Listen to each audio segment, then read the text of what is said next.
daily life, coming to you from Vajrayana Institute. I was ordained in 1993 up at our sister centre, Venerable Institute in Queensland, and I'm now based here in Sydney. So I'm wondering if the the people who come on Wednesday morning, I'm wondering if you're tuned in. Louise, I hope your knees are healing very well. And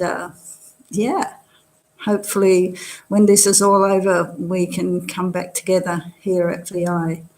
So the Wednesday morning class is really about how we bring the teachings of the Buddha into our daily life. And really, it's meant to be not just a theory. So this is a challenge for all of us. But before I move into the topic, let's do a little bit of breathing meditation to bring us into a quiet and focused space.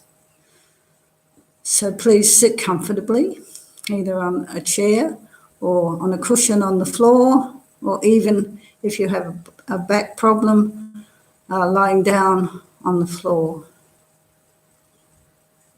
And be aware of your body. Be aware of the contact with the chair or the cushion or the floor. And let's take some time to relax the body. We don't want any tension. And we're going to do a little bit of breathing meditation. So starting at the crown of the head and moving slowly down, checking for any areas of tension. And on the out breath, imagine that tension leaves the body with the breath and simply dissolves into space. So we hold a lot of tension in our face. So relax those muscles around your eyes.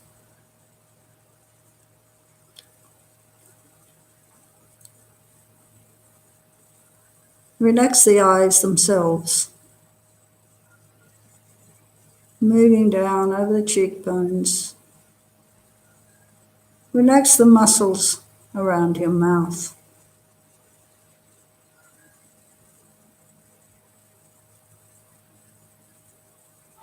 Unclench your jaws if you're concentrating.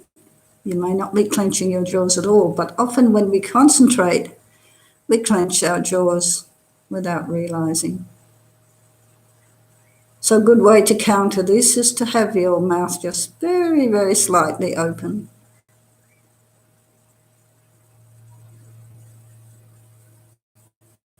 And relaxing the muscles in your throat.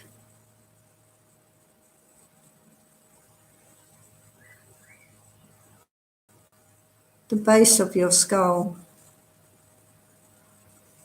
your shoulders, allowing gravity to help you release any tension. From the shoulders, travel down the spine to the base of the spine.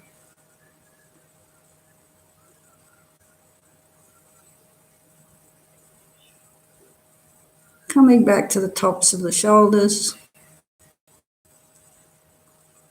moving down to the elbows, wrists, hands, the tips of the fingers.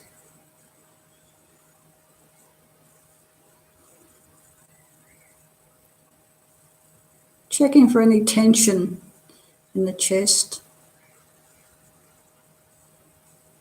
the abdomen, the belly. A sense of release, relax, openness. moving from the hips to the knees, to the ankles, the feet and the toes.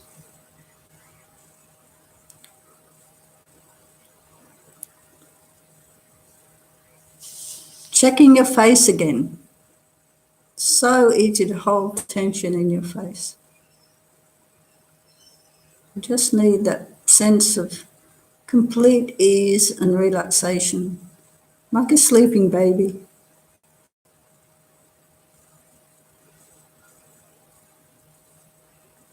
And just in your own time, do a gentle scan again.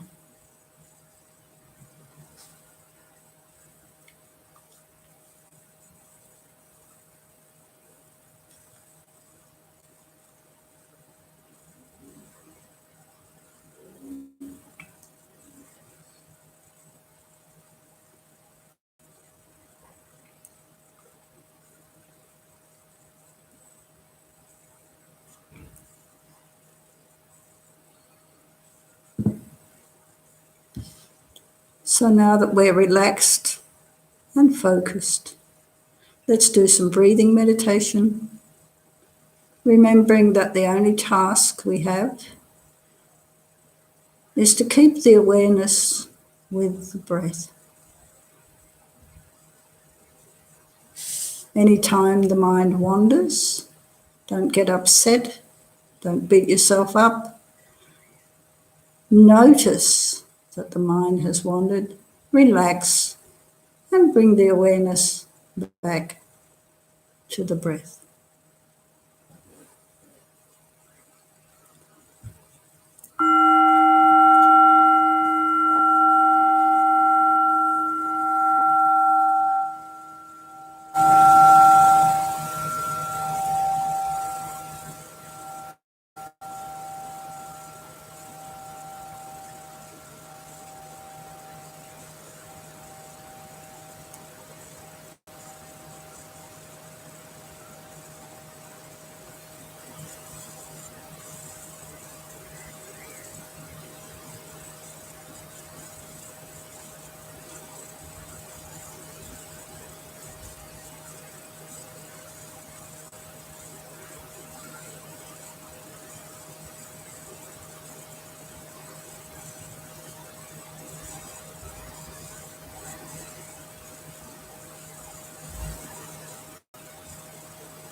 Remember, we're not trying to control the breath.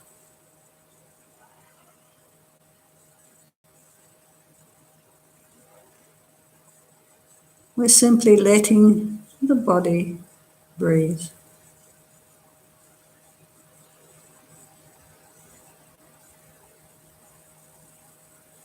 And being aware of the breath.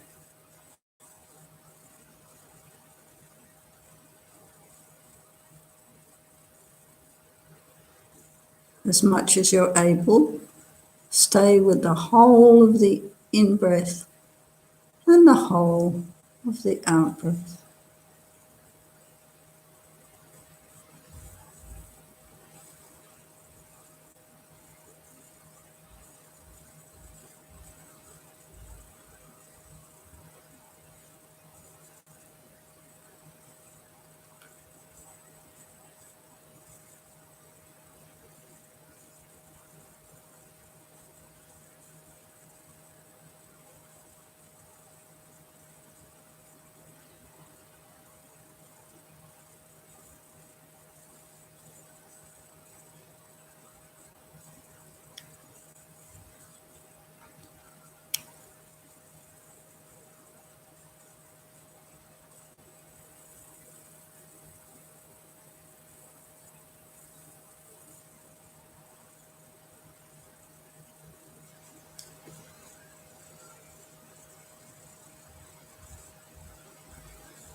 If your mind is quite agitated, you may want to focus on the rise and the fall of the abdomen rather than the air entering and leaving the nostrils. This has quite a grounding effect.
And when we're doing breathing meditation, the mind needs to stay alert.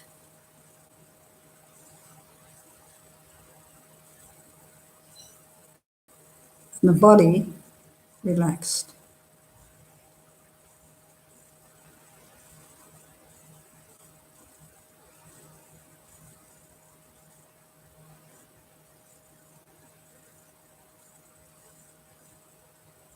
So in the Buddhist tradition, it's not about spacing out and feeling warm and fuzzy, but learning to focus the mind.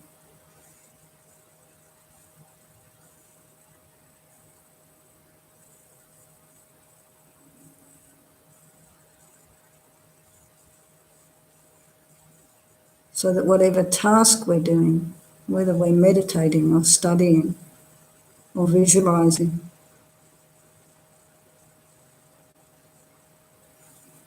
our mind stays on the object.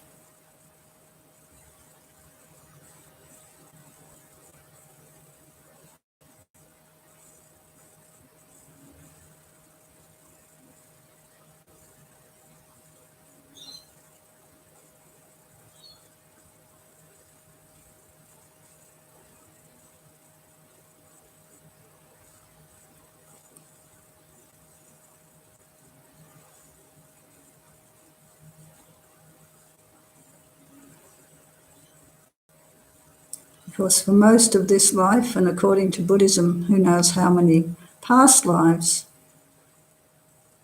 we let our mind do whatever it's like, whatever it wants. And most of the things that it's wanted haven't been very beneficial for us.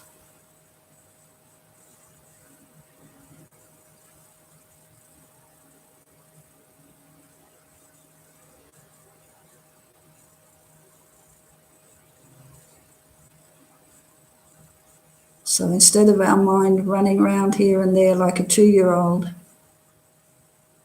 we're now training it to stay with the object.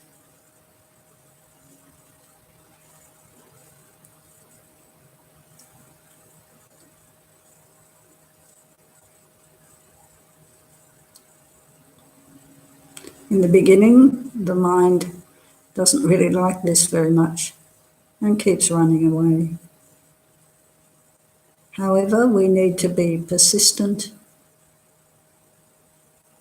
and bring it back again and again and again.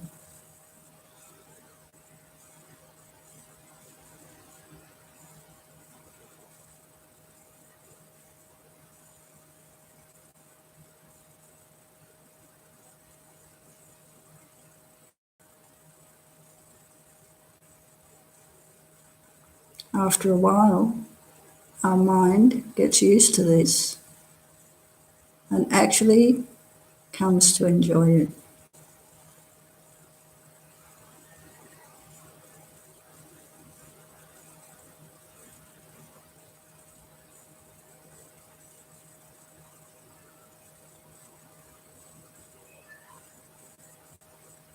But meditation can only benefit us if we practice regularly.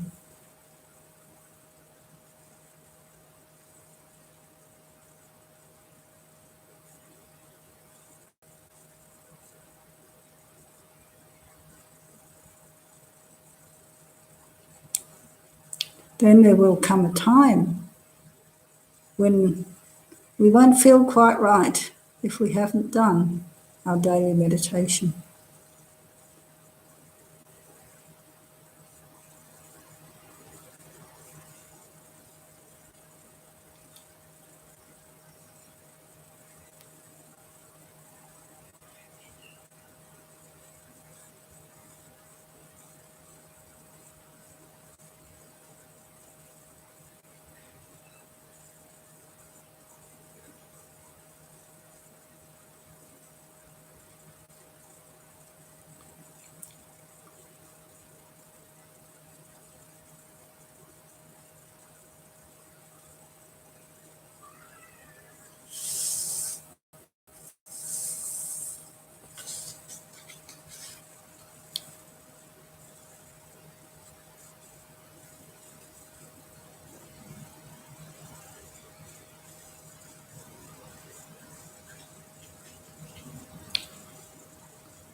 So take advantage of the opportunity to just be with the breath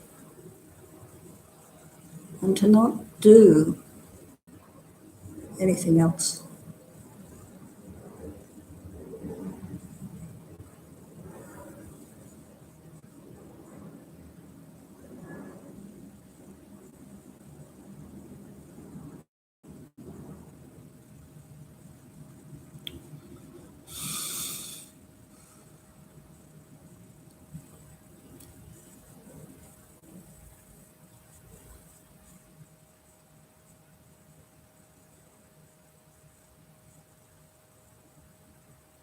Meditation helps with our peace of mind. It lowers our blood pressure. It's actually very good for us.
So bring the awareness back to the breath.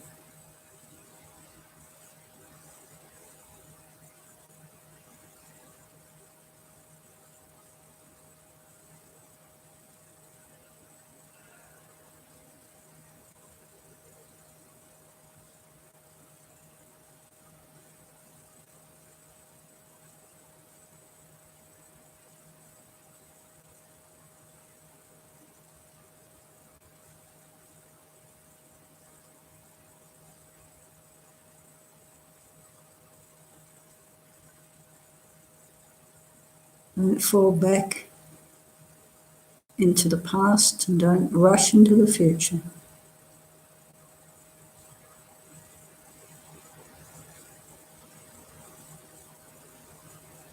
Be with the breath here and now.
So now you can have a little stretch, make yourself a cuppa.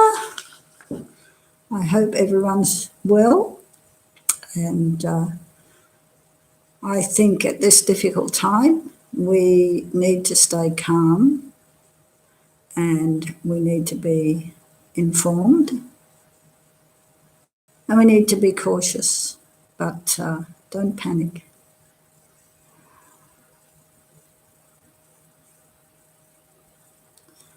I think might be too much watching of the news and the internet can really, kind of drag us down and make us very depressed. So be very selective with what you choose to watch.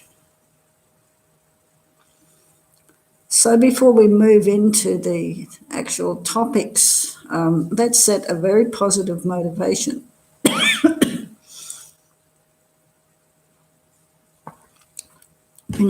For listening into these teachings, and from the Buddhist point of view, the most beneficial motivation we can have for ourselves and others is to have this mind of bodhicitta. I think it translates as, the awakened mind. So bodhicitta means that we have the wish to become Buddhas, to become perfect beings.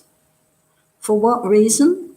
So that we can benefit all living beings on the planet without exception.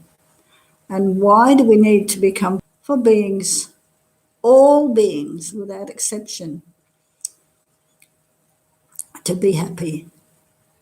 Buddha also has perfect compassion. And this means the wish for all beings without exception to be free of suffering. And the Buddha also has perfect wisdom, which means that a Buddha is omniscient. And a Buddha also has removed any obstacles to being able to benefit beings. So if we can have all of those qualities, it means that it's impossible for us to leave anybody outside the circle. So, this is absolutely for our lives. And of course, not everybody is Buddhist, but I think we can all understand how important it is for ourselves and everybody on this planet if we can be less self-centered, less selfish, less greedy. This is only going to benefit ourselves and everyone else. So, open your heart and think that, I'm listening to the wisdom of the Buddha, not only for my own benefit, but for the benefit of all beings, including myself. So take a few moments to really set a sincere motivation. You don't have to use my words, you can use your own words, But take a little bit of time for that to really sink in so that you approach the wisdom of the Buddha with an open heart.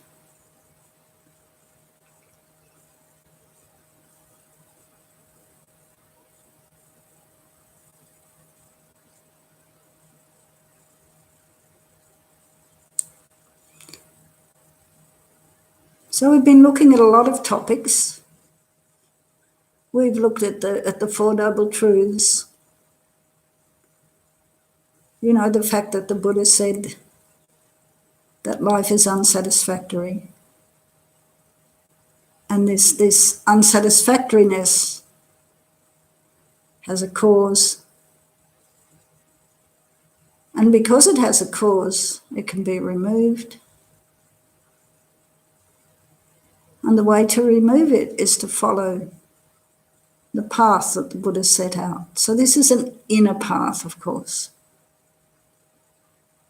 So we've covered that topic.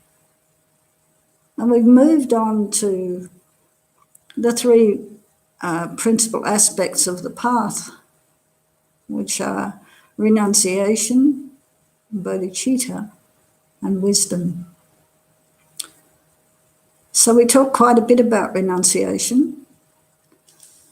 The actual translation of the Tibetan means satisfactory situation that we find ourselves in. So at the moment, we are controlled by our delusions. Think about it. We can't get up in the morning and say, for 100%, today I will not be irritated, I will not be angry, I will not be jealous, I will not be full of pride. We don't actually have control.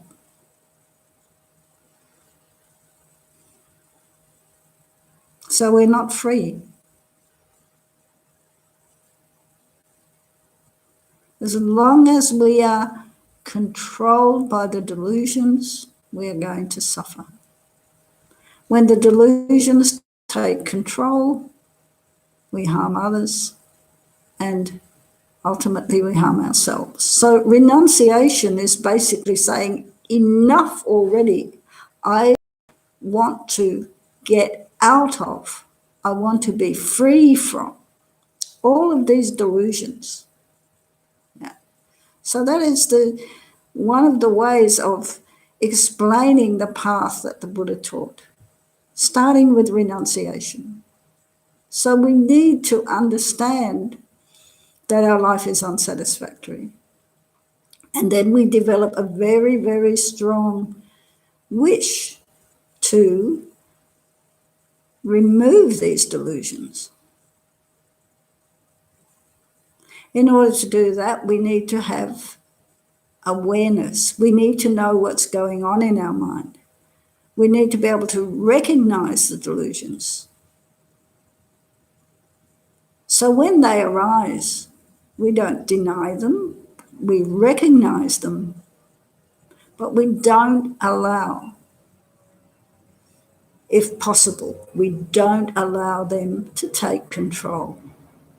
This takes practice. Like anything else, we can't just suddenly sit down and think, oh, well, I understand, the delusions are a problem. So no more delusions for me. Because until we remove the root delusion of ignorance, the delusions are going to keep coming up in our minds. But we can work with not allowing them to take control. So we are renouncing the causes of suffering.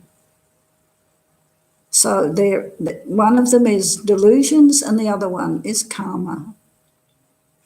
So karma is such a vast topic that we could talk about it for months. But, basically, when we create any actions with intention, any actions with our body or our speech or our mind, those actions leave an imprint on our consciousness. And when the conditions come together, they will ripen. If they've been positive actions, they will ripen as something pleasant. And if they've been negative actions, they will definitely ripen as something unpleasant. So karma is something else that we need to take care of. So we can do purification practices to actually destroy or damage these negative karmic imprints so that they can't ripen into suffering for us. So karma and delusion, we need to do the work to reduce negative karma and to try to create as much positive karma as possible in our daily lives. So let's move on and look at bodhicitta. I think this is where we were last week. And as I mentioned earlier, bodhicitta is the wish to become enlightened to benefit all beings. So first of all, we have what is called aspiring bodhicitta, where it's a wish, how wonderful if I were able to become a Buddha, to benefit all beings. That's where we start. We start with aspiring bodhicitta.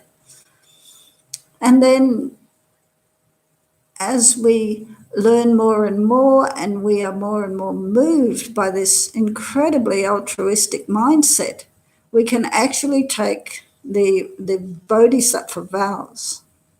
And when we take the bodhisattva vows, we are committed to engaging in what is called the six perfections.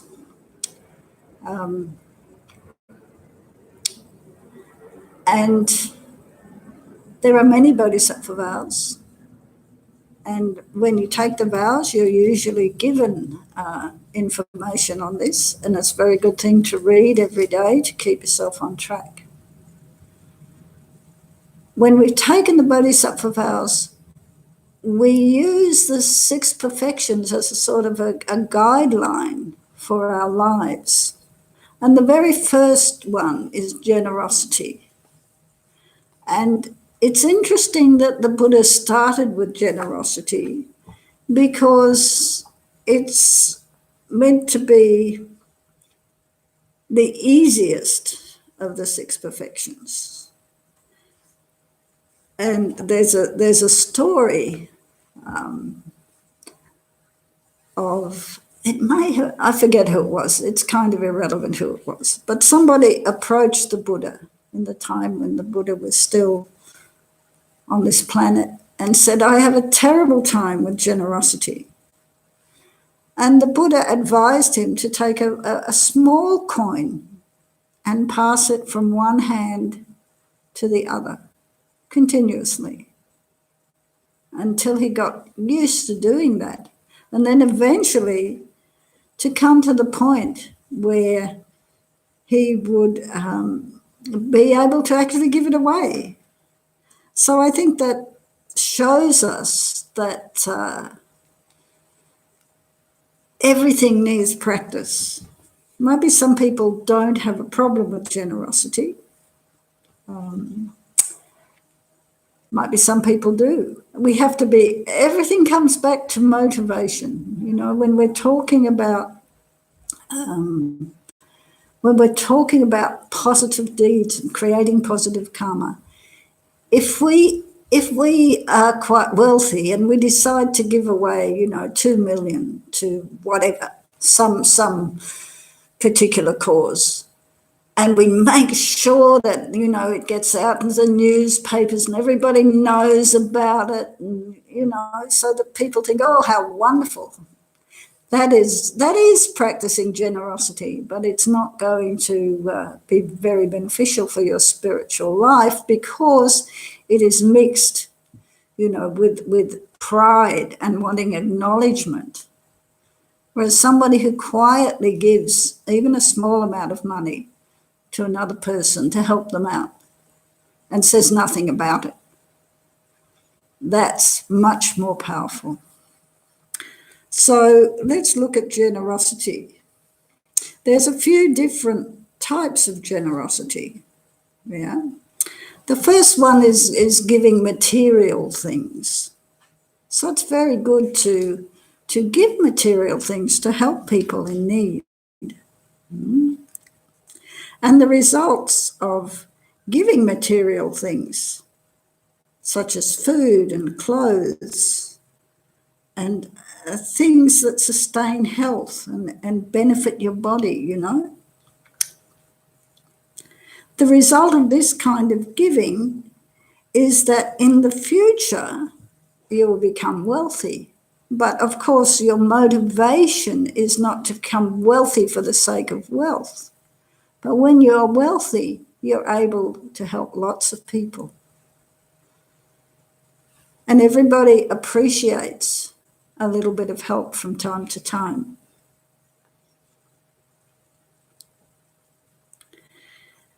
We can also give the generosity of Dharma. So this is said to be the best type of generosity. So here with Dharma we mean Buddha Dharma, the teachings of the Buddha. So this doesn't mean that we suddenly stand on the corner and start preaching at people. If we give the generosity of Dharma, the best way that we can do that is in the way we live our lives.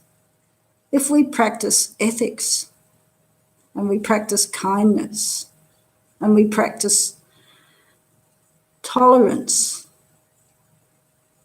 and when we don't discriminate.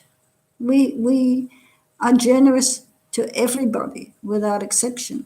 The way we live our lives is in a way giving Dharma. And we all know that we shouldn't really give any advice if we're not asked. And we don't have to use Dharma terminology. We can simply talk about how the world would be a much better place, if people practiced ethics and loving kindness. We need to be skillful.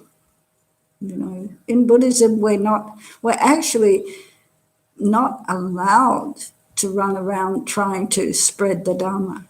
We need to be asked. So when you're giving Dharma, I think the most powerful way you can do that is in how you live your life.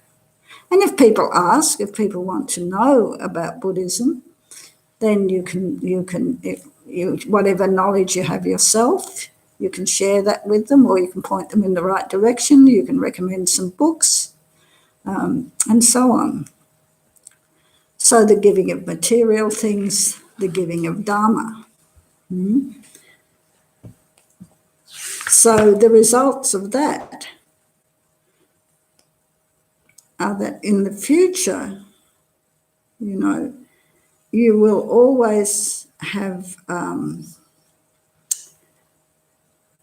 you will be able to gain realizations, and it will and your mind will improve, and suffering will be removed. The whole thing, it comes back again and again to the fact that we need to try our very, very best to live the Dharma. If any of you have had the good fortune to be in the presence of people who have practiced for many, many, many years, they don't have to say anything, actually. It's just how they are. And this is a result of them having practiced for years and years and years and moved way beyond the intellectual understanding. That's where we all start, but we need to implement the teachings. Another kind of generosity is the giving of protection. So a lot of Buddhist centers, they have animal liberation days.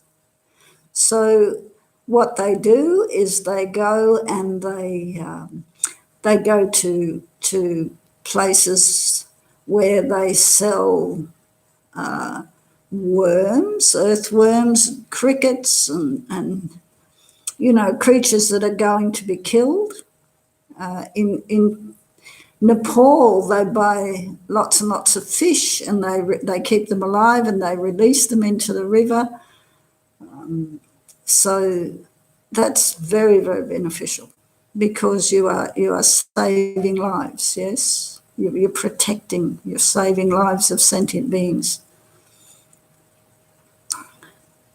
and it's a very, very good thing to do. Over in the centre in Bunbury in Western Australia, we have some. They bought some cattle, that were going to be slaughtered, and they live on a farm, and we have an arrangement with the farmer. I think it's beef cattle, that these animals are not to be slaughtered, and the centre donates money at a regular interval for their feed. So they're amazing. I had the good fortune to go out and meet them. They're the size of a car. But, they're quite beautiful. When you look at their big eyes, they're just incredible. So it's wonderful to think, that they won't be turned into hamburgers. So that's the giving, of protection. We can also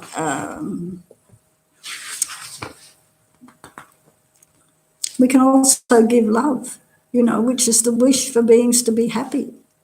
And we can give people our time. That is amazing. If, people sometimes just need someone to talk to.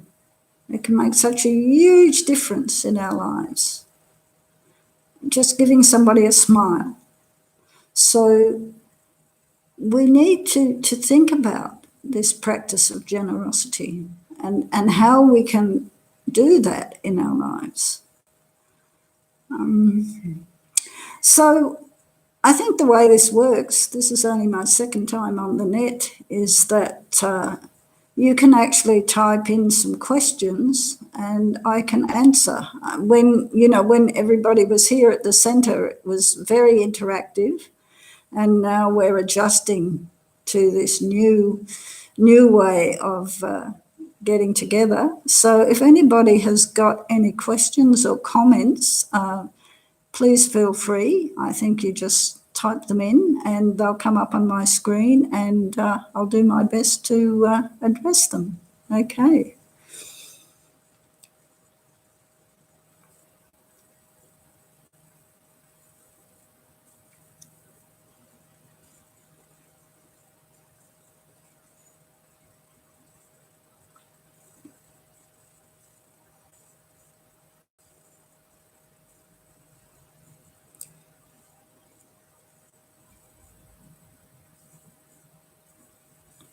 Okie dokie. Might be towards the end. If any questions come up, I'll have to pause so that you guys can type.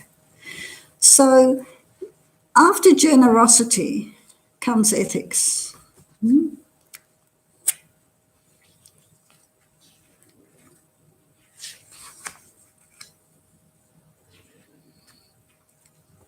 So the actual definition of ethics is, it's the virtuous thought to abandon both harming others and the thoughts that are the basis of harming them.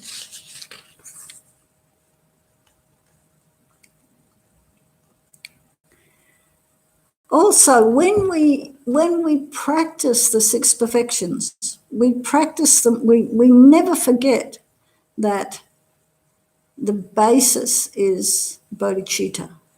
So we practice generosity with bodhicitta. We practice ethics with bodhicitta. Everything, in fact, the six perfections are intertwined. And when they become perfections when we achieve the perfection of wisdom. So they really come as a group, and they support one another, and they are very powerful. For instance, if we practice generosity without wisdom, we can engage in what Lama Yeshe calls idiot compassion. Give a bottle of whiskey to an alcoholic. That's not generosity. That's idiot compassion. So we have to use wisdom with our generosity. We have to use ethics with our generosity, and so on. Yeah. Because if we're not ethical. There's no actual Dharma basis for what we're doing. The very foundation of the Dharma is ethics. Here we're talking about, here we're addressing the three principles of the path: renunciation, bodhicitta, and wisdom. Another way of defining the path is ethics, concentration, and wisdom. So ethics are the very, very foundation. So whichever of the six perfections we engage in, we have to bring ethics into that as well.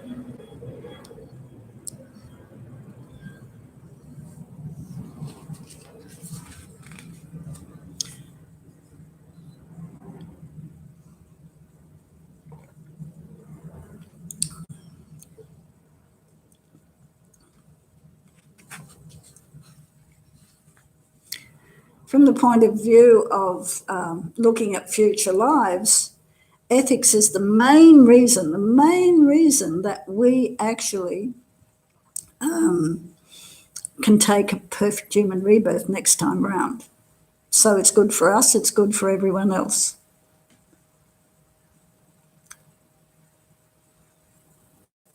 I'm just having a look at some of the messages coming up here.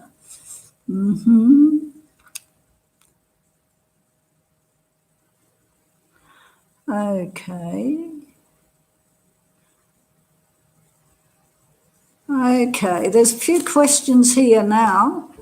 Let me have a look. Okay, what Ben is asking, what practical questions can we ask ourselves to distinguish between if we are acting with compassion or idiot compassion? Yes, well, this can be, when it's something simple, we don't have to worry too much. And one of the reasons we need to be enlightened is that we can actually then see what will be the result of our generosity. So at the moment, we're ordinary human beings, and we have to think carefully about what we give and who we give it to. And I think that we shouldn't worry too much, because we do the best we can with the knowledge that we have right now. Just be sensible. It doesn't mean that we suddenly panic because, I haven't got enough wisdom. Might be I shouldn't give $5 to this person or whatever. Don't worry too much. Assess the situation as well as you're able, and then give with a really good intention that what you give is going to bring benefit.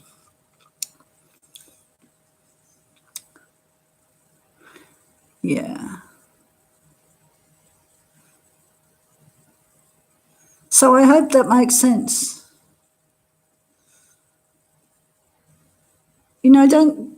Don't just give without thinking it through to some extent. For example, if there's a codependent relationship, and if you're always being generous, always helping another person, always bailing them out, always, rescuing them, in a way that's idiot compassion.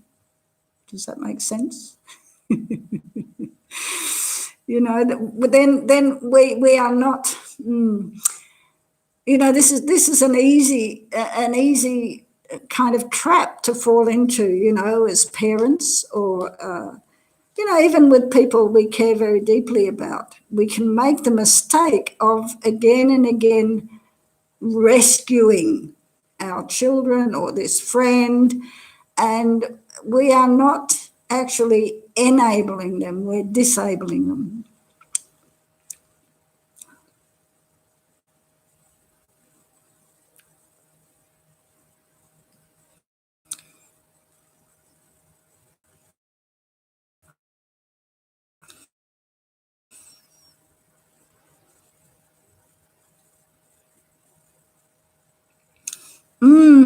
somebody's put a comment here. It's better to give to someone who deserves more. I think everybody is deserving of our generosity. I mean, how are we going to decide who deserves more? I guess, again, we have to bring wisdom in. It's that word deserving that I'm having a little bit of a problem with. Perhaps if we said who has the greater need, because everybody deserves our generosity.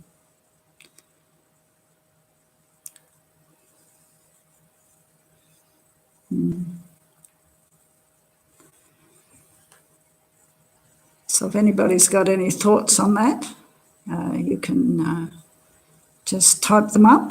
I'll wait for a little while and have a sip of my lemon ginger.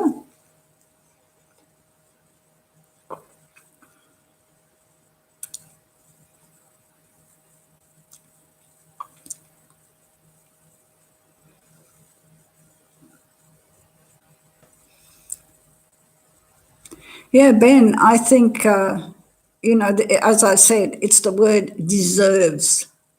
Because to my mind, everybody deserves. The Buddha says, everybody deserves to be happy. So if we say deserve, it's almost, I think in English, it's almost like we're saying they have to have earned it in some way. So that's why I think that the word, who has the greatest need.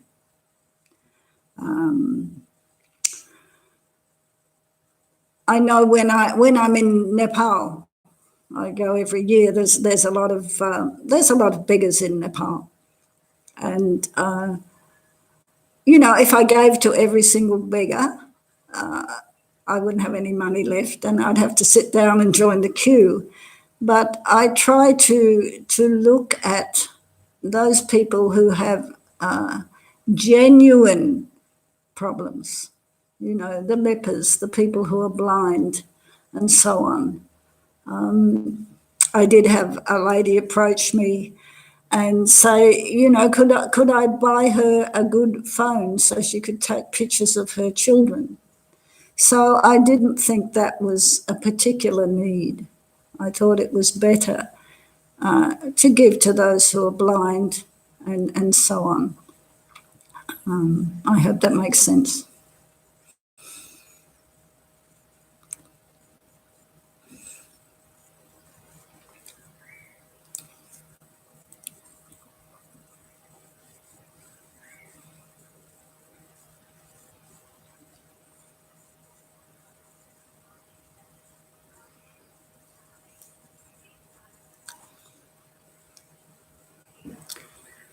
So somebody said, what about the mindset of practicing generosity? Yeah, I think as we're talking about the bodhisattva deeds, the six perfections, of course, our mindset should be that we should be motivated by bodhicitta. Absolutely.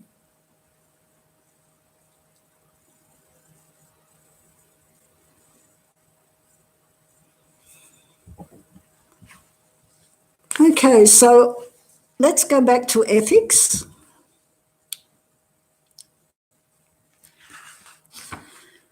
So I guess if we really made a decision that we wanted to live an ethical life, then we need to use some kind of guideline. And very early in the piece in Buddhism, you learn about the 10 non-virtues. So what are the 10 non-virtues? If we're going to practice ethics, then we really need to avoid the 10 non-virtues.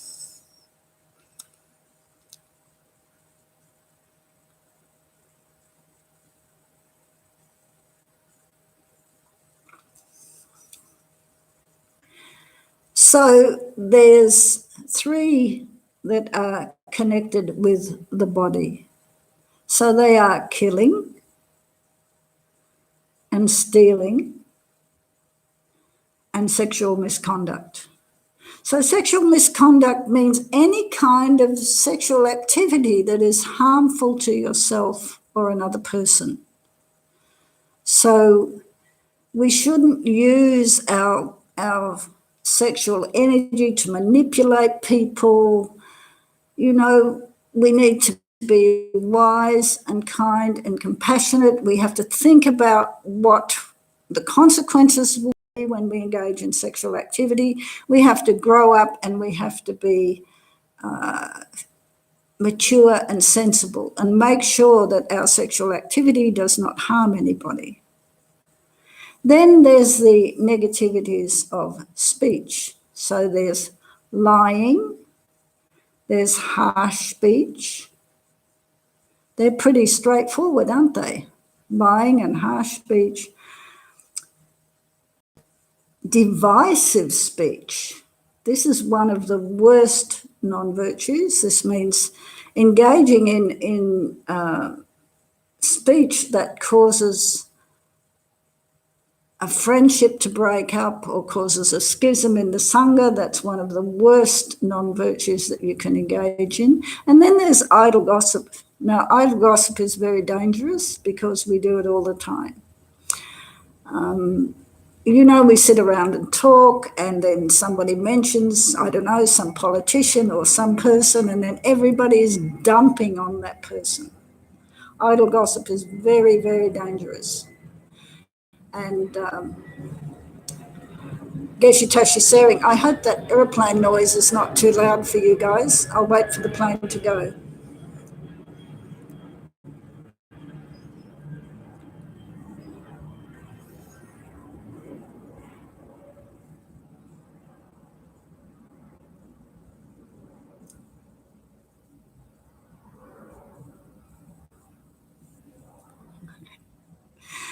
Okay, so you know we can so easily fall into that, and it does a lot of harm.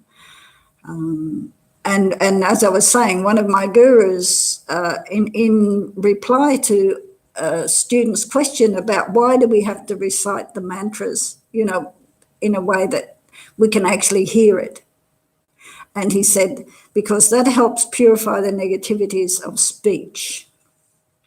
So I thought that was an interesting point. Also, from according to the teachings, if we engage in a lot of idle gossip, at a point when at times when we're actually telling the truth, we will not be believed and we will not be listened to.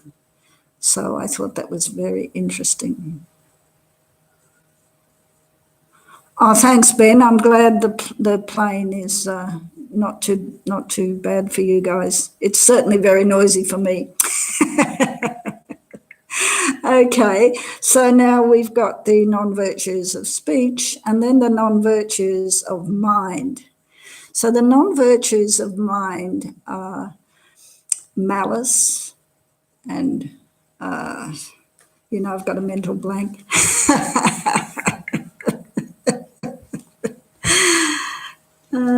So having malicious thoughts and so we can see, you know, thoughts also have power. Somebody may harm us in some way, and then we may not answer back, but we may think, well, I hope you slip on a banana skin and fall over. Yeah, that's not beneficial for anybody. So malice, and honestly, I'm going to anybody malice, wrong view, and what's the other one? Any of you students can use the non-virtues of mind? I'll have to look it up. Malice. Okay.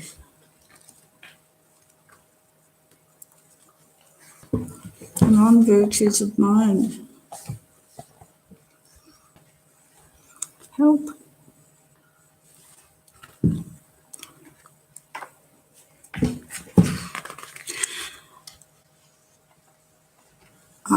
It's come to me. It's an old-fashioned word. So malice, covetousness. So covetousness means wanting something that doesn't belong to you. It's a lovely old biblical word, isn't it? So that can lead us into a lot of difficulties, into a lot of non-virtuous actions. Wrong view from the point of view of Buddhism means that, for example, might be you don't believe that enlightenment is possible. You don't believe that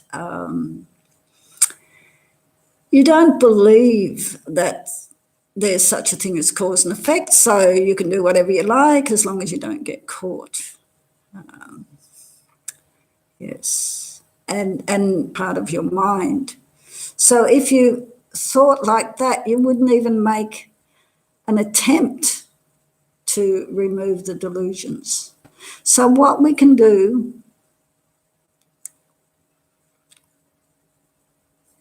yeah, Ben, covetousness, it's these are the non-virtues of mind.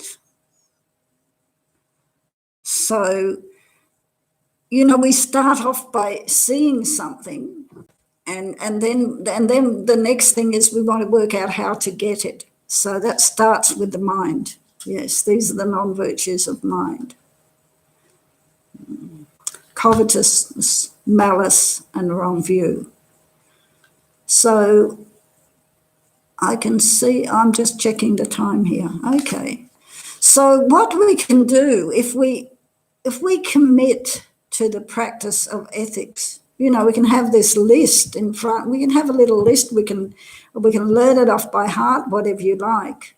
In the morning when we wake up, we can think, okay, I'm going to read through this list, and today I'm going to do my utmost to avoid any of these non-virtuous activities. And that's a very, very good way to start our day. I mean, and obviously if we've already taken the Bodhisattva vows, if we're already Buddhists, we wake up in the morning, we take refuge, and we generate bodhicitta. We do the refuge and bodhicitta prayer. But even, if people, it's not like Buddhism has a monopoly on loving kindness and wisdom and compassion. And I think that anybody can see the value of these particular, attributes that we can develop to perfection. And so whether you're a Buddhist or not, you can still use the wisdom of the Buddha in your life. And then if we practice ethics, that benefits us and it benefits everybody else on the planet.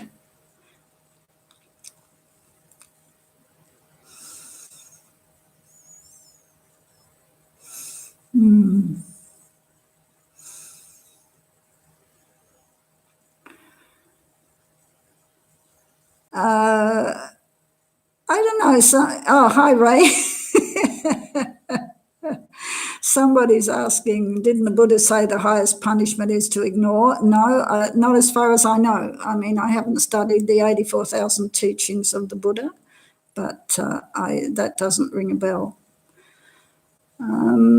Yes, I mean, with this, Ray is asking, do I think that people will become kinder after the pandemic? Well, I think people are already becoming kinder.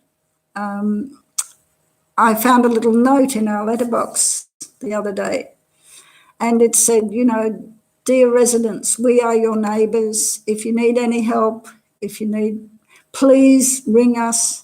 And they left some phone numbers. So, there's a lot of fear out there. There's a lot of distrust. And people are panicking. And when they panic, they do silly things.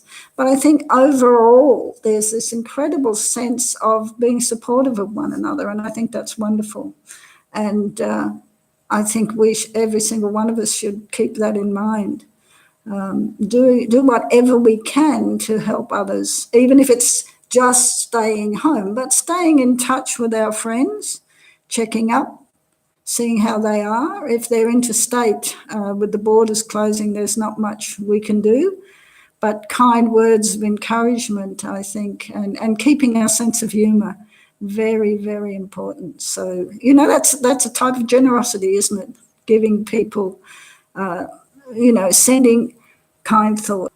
And it's going to be a very, very difficult time for everyone. This is when we really have to dig deep, look into our own hearts and do our best, as His Holiness says, help whenever you can. And there are many, many ways that we can help. And if you can't help, don't harm.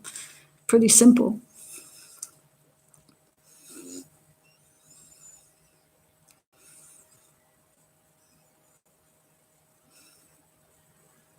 Yes, on the positive side, we need to think that there are scientists and medical professionals and people all over the world working probably incredibly long hours trying to find ways to combat this virus. So we should, rather than focusing on the negative, looking at how many deaths there are and how many infections there are, and I think that's counterproductive. That's just my own thoughts.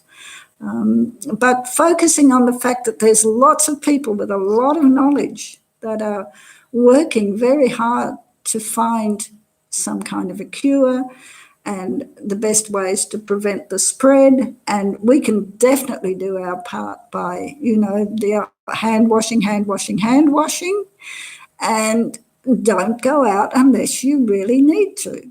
I mean, yeah, I think it's as simple as that. And stay positive, watch some funny videos. There's this little doggy. I can't remember what the doggy's called. It's very cute. Pluto. There's a little dog. There's a little dog somewhere on the internet, and very sweet. And it's bringing out the best in people, and unfortunately it's bringing out the worst. But I think there's more best. There's more kindness. It's just wonderful. Little acts of kindness. And when you read people's remarks, you can see the benefit in that.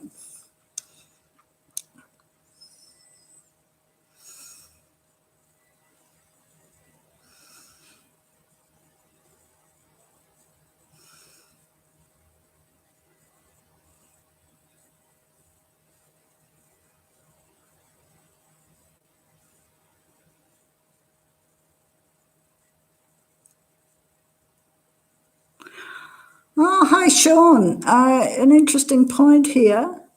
You say you've been practicing for 5 years and you're having trouble going to a temple, and it feels like you've hit a plateau.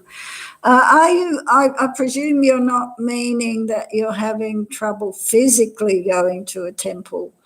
It's kind of like, you've hit a plateau. You feel a bit uninspired and not very motivated to practice. I'm assuming that that's what you're talking about. Then I think it's very good to find things within the Dharma that really inspire you, either books or teachers or some particular quotes. I think sometimes going right back to the very beginning, the Four Noble Truths, they're basic, but they're so profound. And then thinking about the fact that the Buddha said there is suffering or dissatisfaction, and checking that these statements actually are true from your own experience, and working like that, working through the Four Noble Truths and seeing that they do ring true, and then being inspired to practice in that way. I hope that helps.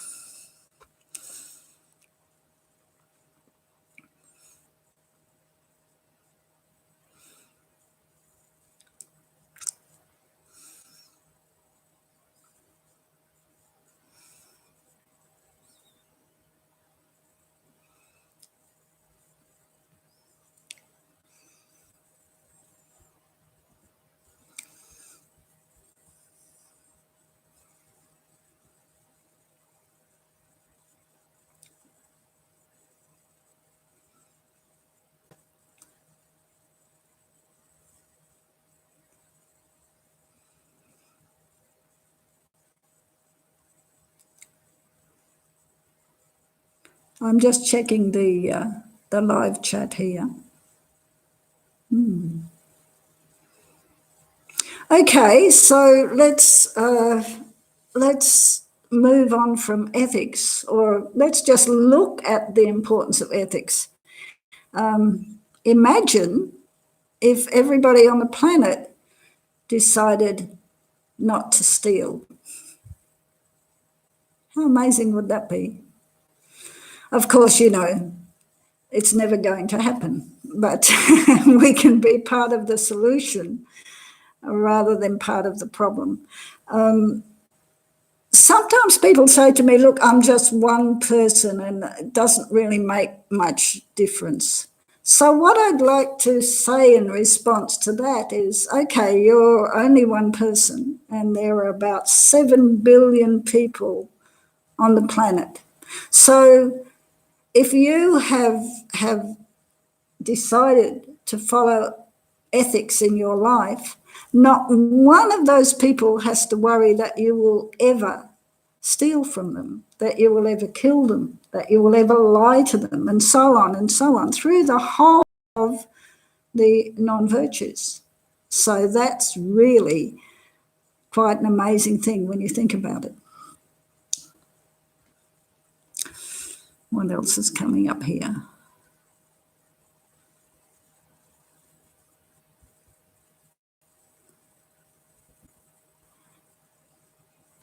Yeah, hi, Sean. Yeah, you're most welcome to ask a question.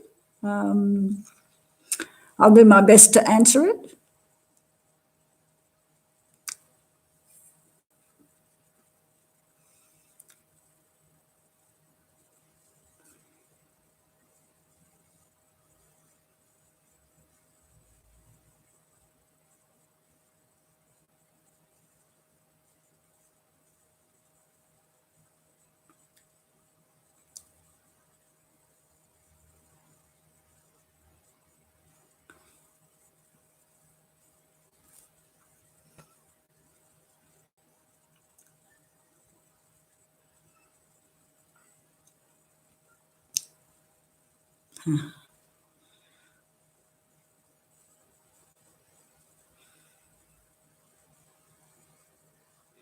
Yes, I'm pretty sure there was a thief who became a stream enterer. The whole thing is that if we engage in negative actions and we purify them, then of course, the Buddha said the only good thing about negativities is that they can be purified. So there's a huge difference between stealing and rejoicing that you've stolen whatever it is you wanted and you haven't been caught, and so you're going to keep doing it. That thief who became a stream enterer, for sure, would have purified the negativity of stealing.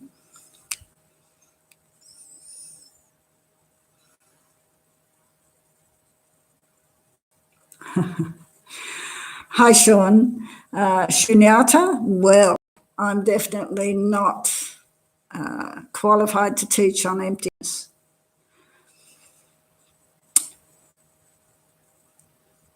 I guess on a very, very simple level, which is where I am,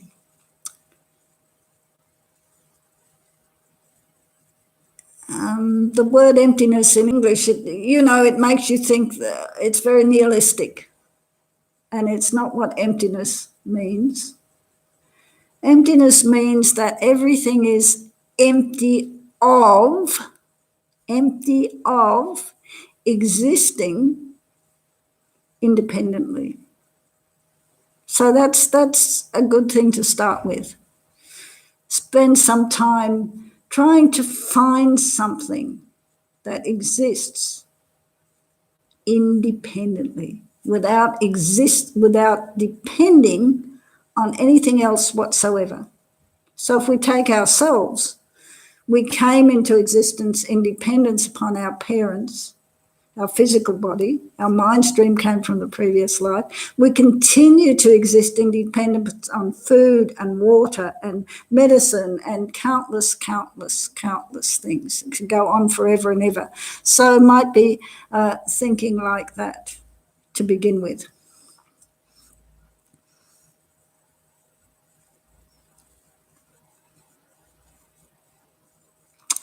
So, I can give out my email address here. Especially for Sean, who's on the other side of the world, because I'm running out of time. So, my email is woodbird@gmail.com. That's WOODBIRD@gmail.com.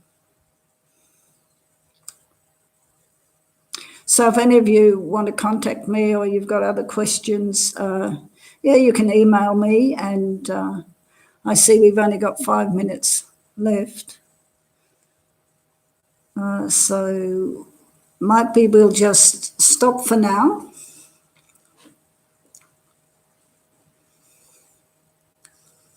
And sit quietly. Bring our awareness to the breath.